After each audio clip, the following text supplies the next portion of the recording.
ఒకసారి రాయపాటి రంగారావు గారు పోలవరానికి సంబంధించి 150 కోట్ల ముడుపుల మీద ఏమన్నారో విని ఆ తర్వాత లక్ష్మీపార్వతి గారితో మాట్లాడిద్దాం. సోనియా గాంధీ ట్రాన్స్ట్రాయ్ నుంచి పోలవరం ప్రాజెక్టు ఇచ్చారు. చంద్రబాబు నాయుడు ఇచ్చింది కాదు ఇది. ఆయన మాకేం చేయలా, మమ్మల్ని దోసుకున్నాడు. ఇచ్చారు, తప్పనిసరి పరిస్థితే చేరాం. చేరిన దగ్గర నుంచి ఎంత హింస పెట్టాడంటే ఎలక్షన్కి అయిన 150 కోట్లు తీసుకున్నారు. ఎవరెవరు ఎంత తీసుకున్నారో మాకు తెలుసు, లెక్కలు ఉన్నాయి. లోకేష్ ఆ ప్రాజెక్టులో సర్వనాశనం చేశారు. మేము ఏదో బాగుపడతామని సహాయం చేయాలి కానీ మమ్మల్ని నాశనం చేయటమా?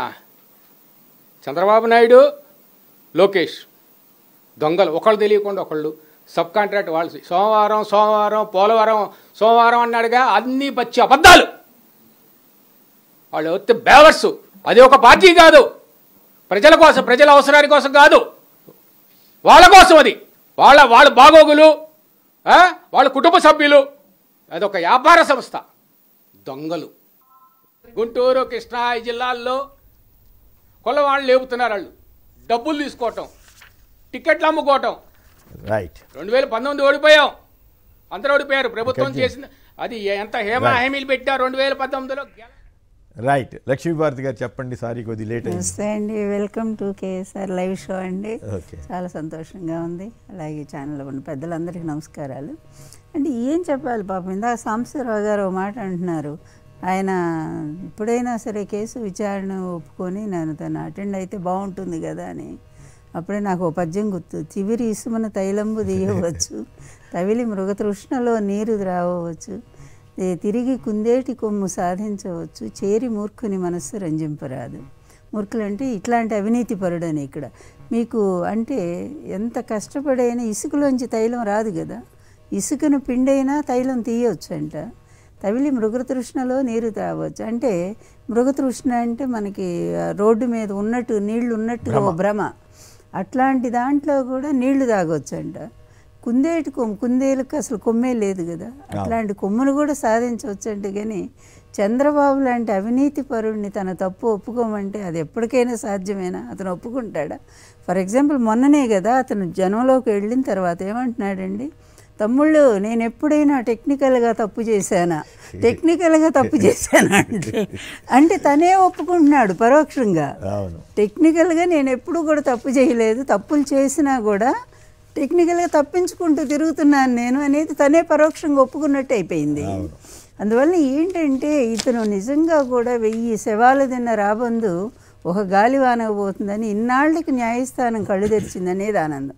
ఇందాక మీ మాటలో అంబటి రాంబాబు గారితో మీరు మాట్లాడిన మాటల్లో నాకు కూడా అదే భావం అండి. ఒక వ్యక్తి సమాజాన్ని ఉద్ధరించడానికి గాంధీ గారు ఇలాంటి వాళ్ళు స్వాతంత్ర ఉద్యమం కోసం ఎంత కష్టపడి, ఒక వ్యక్తులే వాళ్ళు, వన్ మ్యాన్ ఆర్మీ. అలాగే ఒక వ్యక్తి పార్టీ పెట్టుకొని కాంగ్రెస్ పార్టీని వ్యతిరేకించి రాష్ట్రంలో ఒక చిన్న వయసు అయినప్పటికీ 16 నెలలు జైల్లో పెట్టినప్పటికీ మళ్ళా బయటకు వచ్చి ప్రజల్ని నమ్ముకొని ఆ ప్రజల్లో తిరిగి 151 సీట్లతో అపూర్వమైన విజయం సాధించిన జగన్మోహన్ రెడ్డి గారు కూడా ఒక వ్యక్తి, వన్ మ్యాన్ ఆర్మీయే. కానీ ఈ ఒక వ్యక్తి సమాజాన్ని ఎంత నాశనం చేయవచ్చు అనడానికి చంద్రబాబు నాయుడు ప్రత్యక్ష సాక్షి అండి.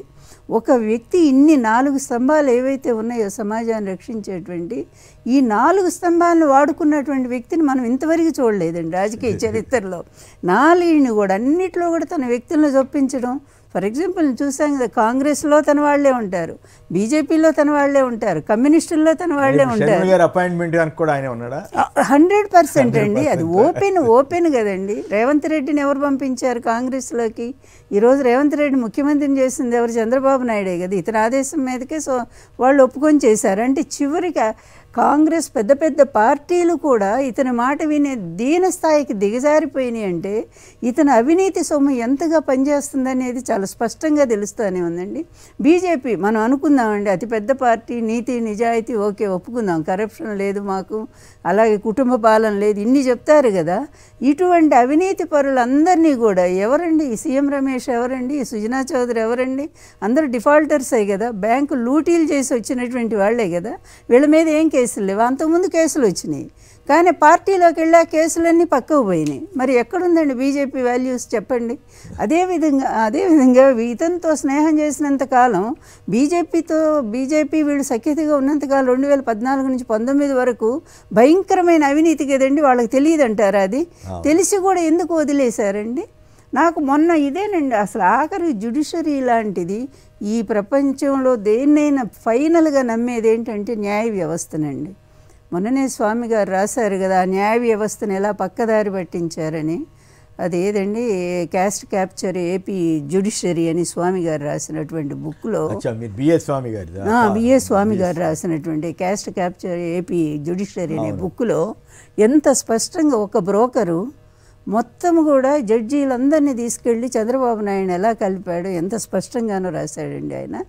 ఇవన్నీ చూస్తే న్యాయ వ్యవస్థ కూడా ఒకే ఒక వ్యక్తిగా ఇతను కూడా ఒక్కడేగా అప్పటి నుంచి ఇప్పటి వరకు ఎప్పటి నుంచి 99 నుంచి ఇతని అవినీతి సామ్రాజ్యం అతి దారుణంగా పెరిగిపోయిందనేది tehelka.com నుంచి ఈ ప్రపంచం అందరూ కూడా సమర్థిస్తున్నారు.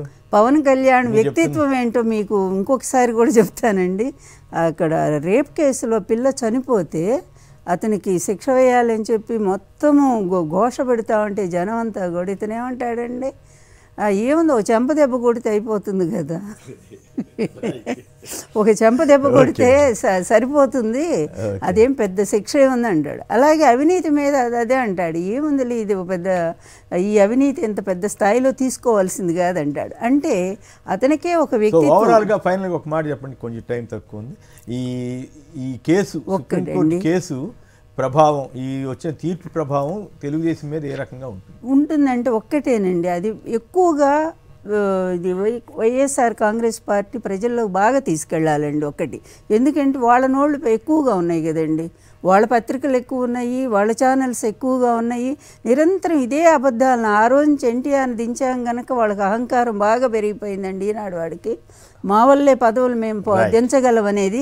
ఈరోజు కూడా అదే కదా, జగన్మోహన్ రెడ్డి గారి గవర్నమెంట్ మీద విపరీతమైన విష ప్రచారం చేస్తూ ఈ విధంగా చేస్తున్నటువంటి ఈ విషయం మొన్న నేను ముఖ్యమంత్రి గారిని కలిసిన రోజు ఇదే దండం పెట్టి మరీ చెప్పానండి.